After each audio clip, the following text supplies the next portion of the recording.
check guys, 9 na ng gabi. Ayun, ako ay nagluluto pa lang.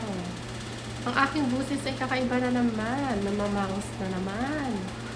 Habang binabantayan ko ang aking niluluto, ako'y nagsasalita at ang aking problema ay itong aking buhok ay puminipis na sa totoo lang. Nalalagas na siya. Nalagas na nga ang aking banana, nalalagas pa ang aking buhok. Guys, hindi talaga ako hindi nagsukulay ngayon kasi natatakot. Ayan, tingnan ulit natin ang ating niluluto.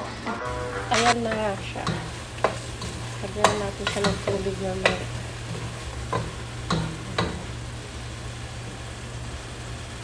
Ang manok.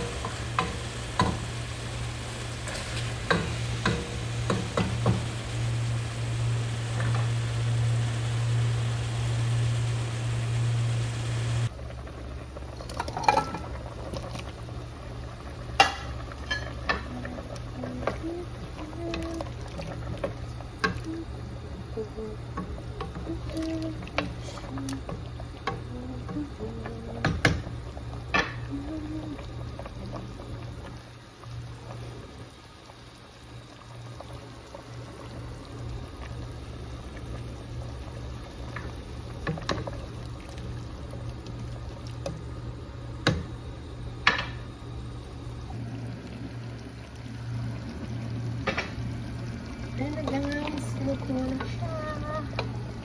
Thank you. Bye bye.